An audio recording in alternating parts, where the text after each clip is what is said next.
Everybody,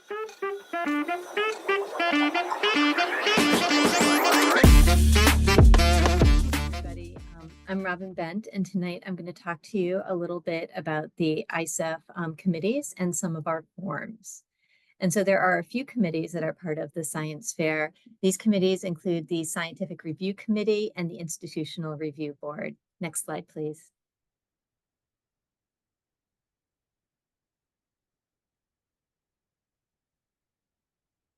Next slide. Oh, there we go. Thank you. There you go. The Scientific Review Committee is a group of qualified individuals that is responsible for evaluation of student research, research plans, and exhibits of compliance with the rules, applicable laws, and regulations at each level of the science fair competition. Research projects involving vertebrate animals and/or potentially hazardous biological agents must be reviewed and approved before experimentation. All projects, including those previously reviewed and approved by an IRB, must be reviewed and approved by the Scientific Review Committee after experimentation and before competition in the fair.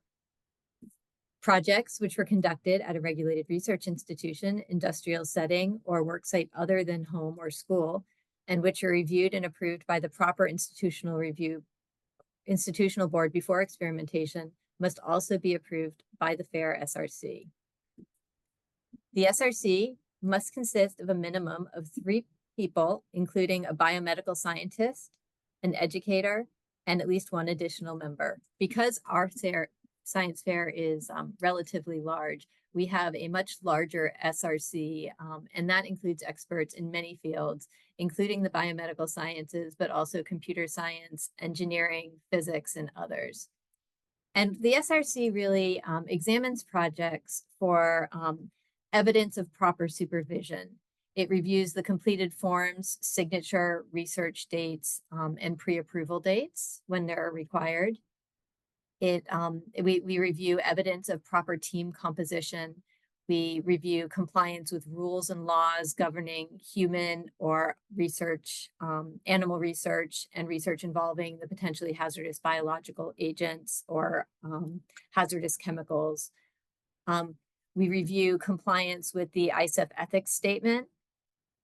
We look to review use of accepted and appropriate research techniques and look for evidence that risks have been properly assessed. We look for evidence of if you're using animals, we look for evidence that you looked for an alternative to using animals. We look for evidence of humane treatment of animals and documentation of any substantial expansion for continuation projects.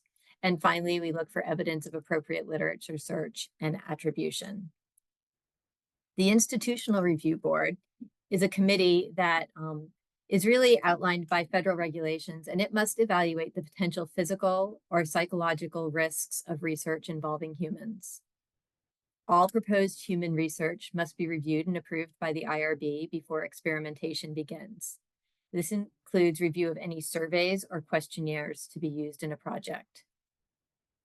Federal regulations require local community involvement. Therefore, the IRB should be established at the school level to evaluate human research projects.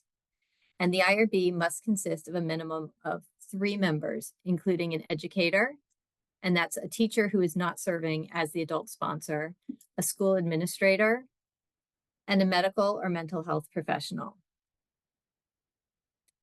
IRBs also exist at federally regulated research institutions such as university, medical centers, the National Institutes of Health.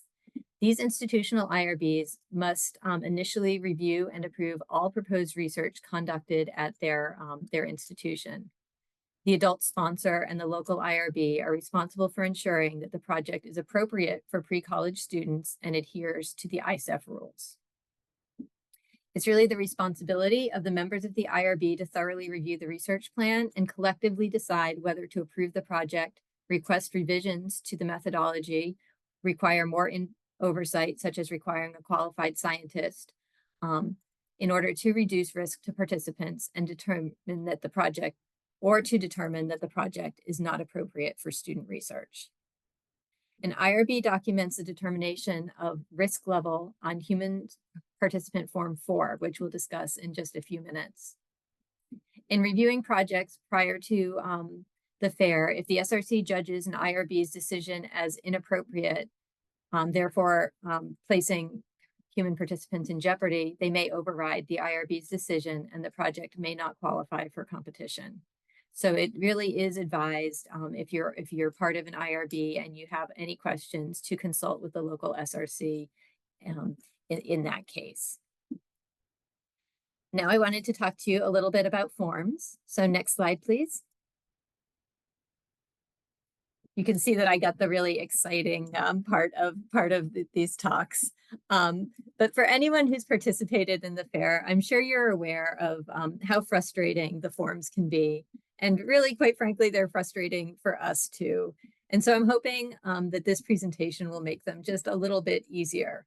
And fear not, at the end of this, we do provide some really helpful resources.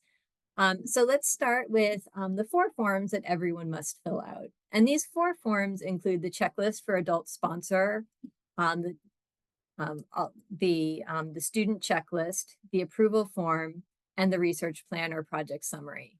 And all of these forms talk about your plans for the project, and they must be completed and signed before you start working on your project. The checklist for adult sponsor, or Form 1, is essentially kind of the master form. You fill in your names and the project information, and after completing this form, you should really kind of have an idea of what other forms you need to file. Please make sure not to leave any of the sections blank. If there's a yes or no question, please select yes or no. And this form needs to be signed by the adult sponsor. If you're working on a project team, we only need one of these forms.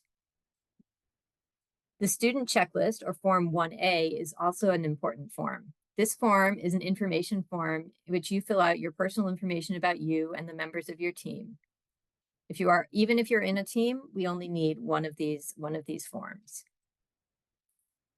Along with Form 1A, you must file a document containing a research plan detailing the rationale, research questions, methodology, and risk assessment of the proposed research. The second page of Form 1A provides you with a listing of all of the information that needs to be included in your research plan.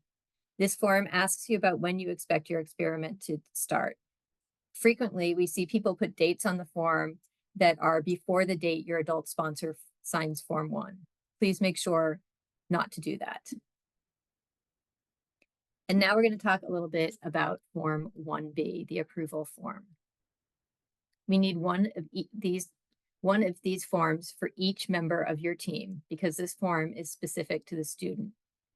If you're doing a project that requires pre-approval by your school's IRB or by the SRC, Section 2 of this form should be signed by the school IRB or by the SRC before the project begins. If you're doing research at a regulated research institution, Section 2 does not need to be signed until after experimentation. You don't need to remember this, it's all listed on the form, but I just mention it for your information. Next slide, please. There are also some forms that some students need to fill out because of the specifics of their project. If your project is a continuation of another project, file Form 7, which is the continuation form, in which you show your previous experiment and how you built on the findings. This form should be signed after you complete your experiment. Please note that the dates you completed the experiment are recorded on Form A, so make sure that when you date Form 7, you date it after your experiment has been completed. If you did your research at an institution, lab, or industrial setting, you'll need to file Form 1C, the Regulated Research Institution form, where your supervising adult in your project must detail the setting that you were in and exactly where you collected your research. If you did your research, please make sure, please be sure that you complete all of the necessary sections. A lot of times we see that sometimes these sections are left blank. This form is signed after you complete your experiment. The qualified science form may be required, or scientist form may be required for research involving human participants, vertebrate animals, potentially hazardous biological agents, hazardous substances, and devices. This form must be completed and signed before the start of the student experimentation to ensure that the qualified scientist knows what their responsibilities are. And Form 3, the risk assessment form, is recommended for all projects. If your project involves human participants, hazardous chemicals, activities, or devices, it may be required. You'll need to fill in the information about the potential risks of your experiment and safety precautions taken to avoid the risks. This then needs to be signed by your supervisor or the qualified scientist before the start of experimentation. Next slide, please.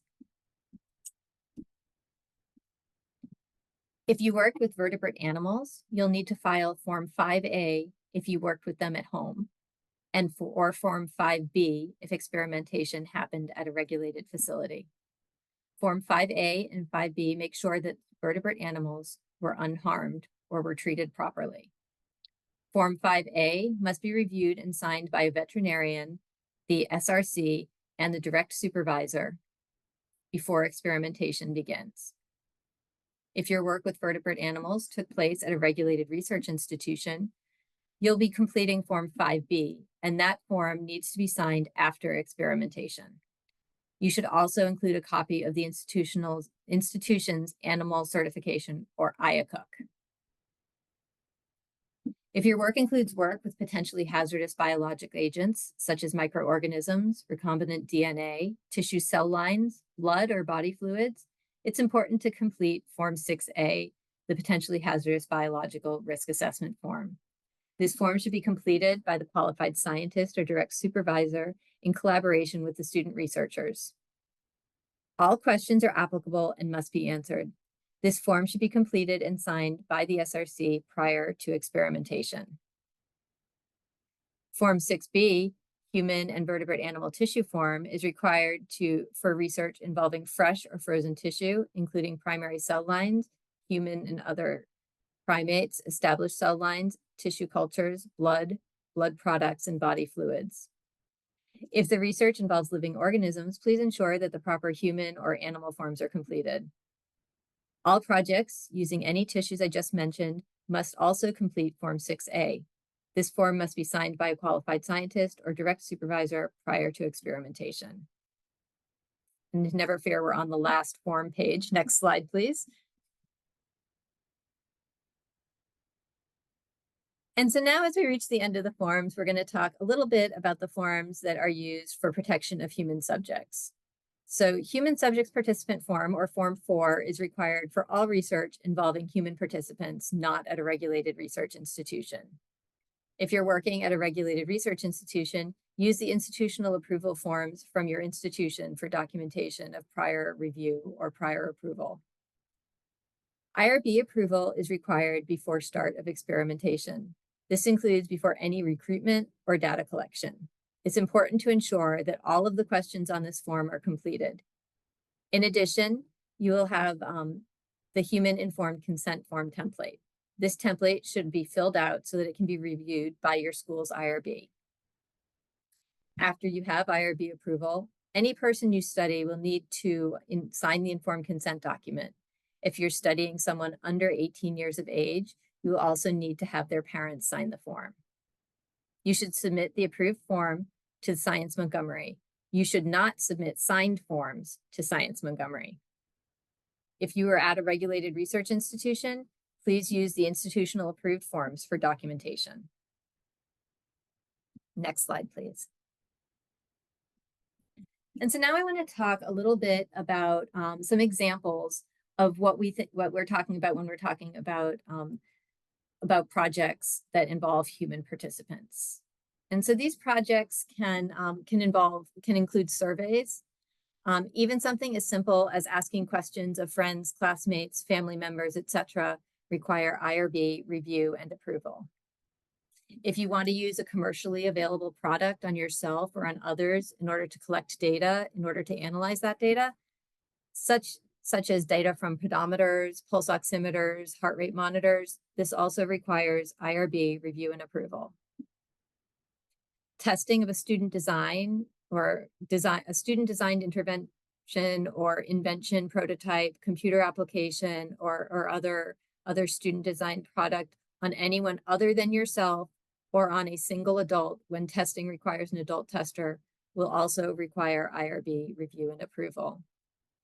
And using cells from patients to develop an assay or to do other research at a regulated research institution is something that should have IRB approval. Commercial cell lines that are purchased do not typically require IRB approval. And just let me give you a few examples of some of the things. Oops,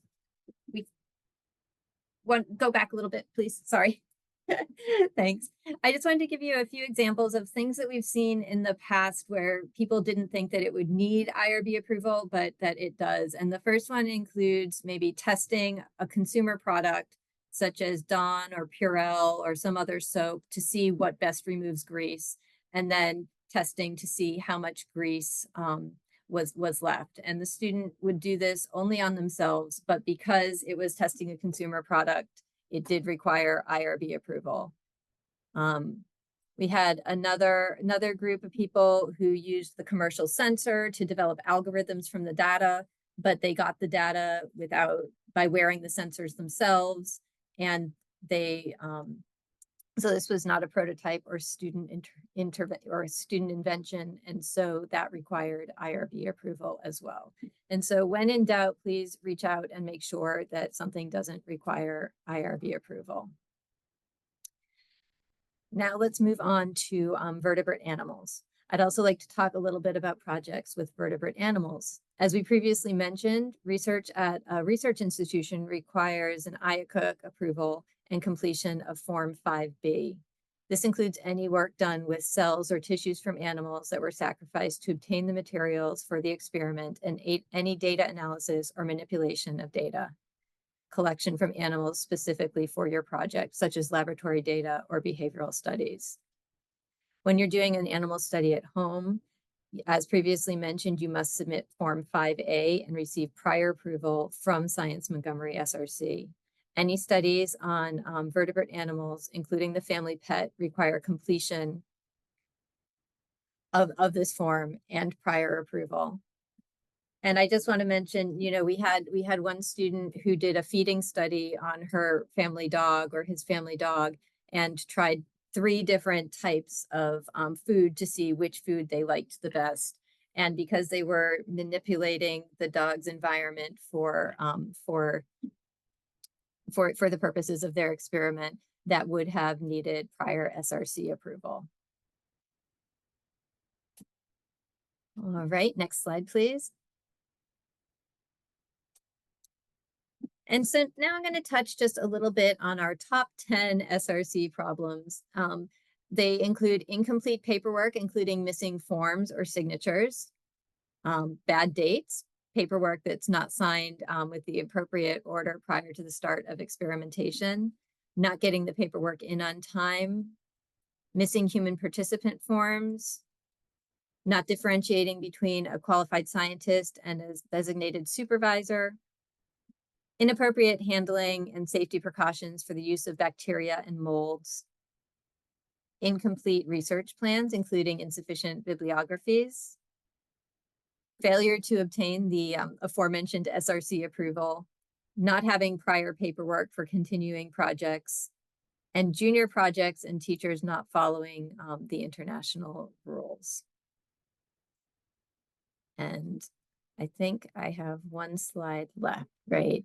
And so just to touch on the big question that I'm sure everybody is asking, including many, many times as we do this, all of us at the SRC, why is the documentation so strict? And it's really strict because it's to ensure the protection of human rights of well-being of the student researcher, human participants, and vertebrate animals. It's to follow federal regulations and use safe laboratory project or practices to determine eligibility to compete in ISIF and to offer guides to affiliated fairs. And it's really, it seems minimal as I give you the examples, but we've also had projects done where people are looking at car exhaust and they're testing the level of car exhaust coming out of their of their vehicle in a closed garage. And so, these are things that we need to make sure that we're being appropriately vigilant so that nobody gets harmed in their pursuit of science. So hopefully, going through these forums and everything will provide this this level of safety and will help us all love science for many years to come.